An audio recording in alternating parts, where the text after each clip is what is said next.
Well, on the telephone, we've got head coach Lee Davis of the Coffee County Red Raiders. Coach Davis, first of all, congratulations on your first win as a head coach. Thank you. It sounded like and this is just from listening 60 miles away, it sounded like Coffee County didn't start out real well, gave up the touchdown, but then bowed their back and rattled off 35 consecutive points. Was that a resolve coming through? Oh, they did. I tell you, our defense played huge tonight. We had 2 interceptions returned for touchdowns, and that just started the momentum. And once the ball got rolling, our kids were excited and they were ready to play, and we rolled off 35 points. You got a group of kids in the locker room. I guess, did they give you the Gatorade bath? They did. I'm sitting here probably getting pneumonia tomorrow. They'll get out of bed. Oh, you going to give them off the week of practice, or are you going to hit it hard and heavy on Monday? We've got to hit it very hard and heavy. We've got Independence. We got to travel to Independence, and we know how good they are. Last I checked, they are ranked 6th in the state.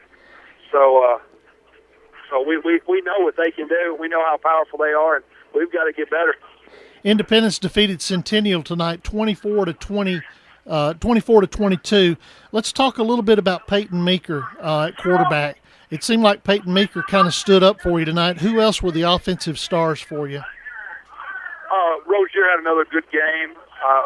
Brent Wicks had a great game receiving, and I think Murray ended up with about an 80-yard touchdown pass there to put us our last score to get us 35. So we threw the ball around tonight, which is something we hadn't done, and it really paid off. I mean, they loaded the box up, locked man coverage on our receivers, and said, if you can throw it, you can beat us, and we did. Coach Lee Davis, you talked about the defense stepping up. Who had the touchdown returns? Who had the interception returns for touchdown for you? The first one went to Hunter Smithson. He had a great jump on the ball and caught it in stride and took it to the end zone. And then in the third or fourth quarter, maybe late third, early fourth, Logan Baumstein picked off one about the same exact spot on the field and returned it for a touchdown. And it caught it in stride, too. So it was just 2 perfect reads, perfect jumps, and it paid off. Tonight, it seemed like that the Smithson interception kind of changed momentum in your favor, and the second interception kind of stopped any momentum that White County had been gaining from the drive. Is that accurate to say? It was. The first one, like I said, the first one was kind of a shock. It got us on the board, and we thought, hey, this is good. Let's start something. And then when the second one happened, it was just a backbreaker for them. All right. You got Independence next week. It's going to be Fair Week.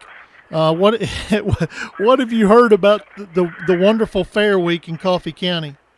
I've heard different stories on Fair Week. I don't know that I'm really looking forward to the kids being at Fair Week this week.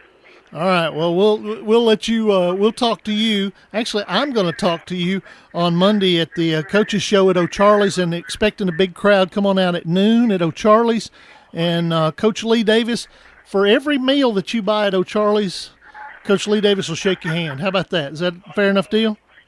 I think it sounds good. All right. Thanks a lot, Coach Lee Davis. We appreciate you joining us here on the Friday Night Thunder postgame show, brought to you by Sin Federal Credit Union.